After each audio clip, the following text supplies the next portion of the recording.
This is how I build $10,000 award-winning dashboards using AI and zero code. It's high fidelity, production-ready SaaS, which agencies charge thousands for and take weeks to deliver. I built this in 10 minutes. And today I'm going to show you the exact system. Now, most people are fighting the AI instead of directing it. And here's why this breaks everything. Because most people will just go to a app builder like Cursor, Replit, and they will just prompt it with simple prompting. And that's fine. You could build, but you're not going to get premium $10,000 results because simple English prompting isn't going to cut it. And this is a problem with simple linear prompting workflows. You type vague instructions, you're fixing endless errors, and you're fighting UI drift. And this approach forces the AI to guess your tech stack, the layout logic, and the dashboard standards. And this causes the AI to keep rewriting components and breaking the project. And here's the core problem. Prompting harder doesn't fix a broken system. And what's the end result? It's going to take you 10 times longer to build a dashboard than it does for me. So instead of teaching the AI every single time,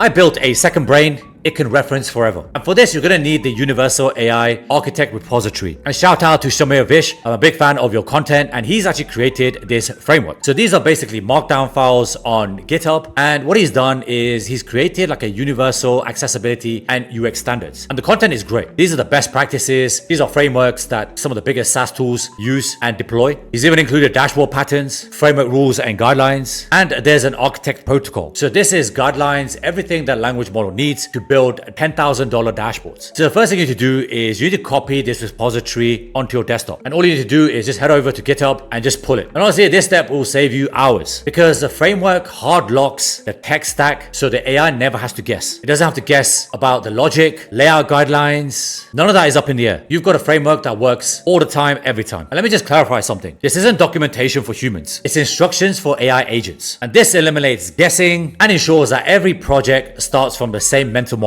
And before I start building this inside of Antigravity, I want to see what's out there in terms of dashboard design. Is there anything that I can take inspiration from and use for my project? And the good news for you is that there absolutely is. There's a website that I use all the time for all of my projects and my videos, and that's called Dribbble.com. So I've done a search for dashboards because it doesn't matter which niche or category this dashboard is in. I just want the overall look and feel of it, something that I can use. So have a look in here. They've got some of the best ones, the most popular ones. And my tip is to find something that grabs your attention, because if it's going to grab your attention, it's going to grab your user or customer's attention. So I'm a big fan of dark mode. So I typically gravitate towards designs like this because as you can see on a white background, I don't really think a white dashboard is a good idea. It's not very engaging and doesn't grab attention. And in 2026, we're all fighting for attention. So the one that I used was this one here by Nixtio. I like it because it's dark mode. It's got the lime green and the orange, which really grabs my attention. So I know it's going to grab other people's attention. And I like the layout. I like the way they've used the fonts. I like the size of the numbers. And this really works for me. The second one that I like is also by Nixtio, and is this one here. Again, it's dark mode. I really like the contrast between purple and yellow. And so for this example, I just kind of took a screenshot of this to be used as a direction for the AI agent that I'm going to build and tell what I want. Now, here's an FYI. We're not copying this. We're using this as a template. Now, what's so great about this process is the AI doesn't start coding. It actually interviews you first to extract the business logic you normally forget to mention. And this is the most fun I have in this entire process. Now, I'm inside of Google's Antigravity. If you don't have it, head over to antigravity.google, download this because this is going to change your life. I'm super excited of what I'm going to build in 2026 using tools like Antigravity. And if you're not familiar, it's basically an agentic builder. You can have 30, 50, 100 agents and you can task them to build whatever you want. So you can see here on the left hand side, I've got Explorer, and all of this has been built by the agentic builder. I've literally just prompted it. So all these components, libraries, dependencies, these JSON files have all been built and coded by my agent. And all I've had to do it is just prompt it. So you can see here that the brief was to build a $10,000 Obsidian dashboard, right? I want premium design settings. I want interactive static charts, caller components, sidebars and headers. I want it to be dynamic. I want it to be premium. And this is the walkthrough that the agent actually built for me so that we're both on the same page. And you can see here on the right hand side, this is the prompting window. This is where you talk to the agent. So you can see here that once I've opened up Antigravity and I've basically opened the folder that includes all the repositories from GitHub, I basically then asked it to to use this architect protocol markdown file, which is this one here. It's under protocols. And I've said use the best practices inside of the architect protocol. And I want you to design a $10,000 custom dashboard. I'm going to give you an attached image for reference, and you can use these for colors, designs, layouts. But just remember, I want it to be very premium. I'm going to be charging $10,000 for this custom dashboard. So use all the frameworks and guidelines. Now you just need to prompt something along those lines. Don't spend too much time on it. Don't worry if you miss things out, because you can always go back and prompt it again. The first thing it did is it thought for 1 second, and then it analyzed the markdown file, which is this one here, the architect protocol. And basically it's just a bunch of guidelines and frameworks. Everything that Samir has learned over the years through his experience of building dashboards, he's put it into this markdown file. And we can use that as input for our agent. We can train it. So then it's basically analyze the protocols, the blueprints, everything that I've downloaded from the GitHub repository. It's done a discovery and analysis, and then it's going to proceed to interview me. So I've analyzed the reference image and architect protocol to ensure this $10,000 dashboard meets your exact needs. I have a few high impact questions, and this is beautiful. I absolutely love this because the agent knows what I want. It understands the scope of the project, but it knows that it needs more details from me. And that's perfect because I want to give it as much information as I can to generate a $10,000 custom dashboard. So the first thing it asked was a project name, the data origin. Does it want realistic mock data, or am I going to input it with API data, or am I going to upload Excel spreadsheets or whatever? It's asked me for a framework choice. So do I want to use Next.js, Tailwind, TypeScript, Frame of Motion? So basically everything that makes a website pop, gives it a premium look and makes it feel dynamic. It's asking me for priority features. Do I want to focus on static charts or,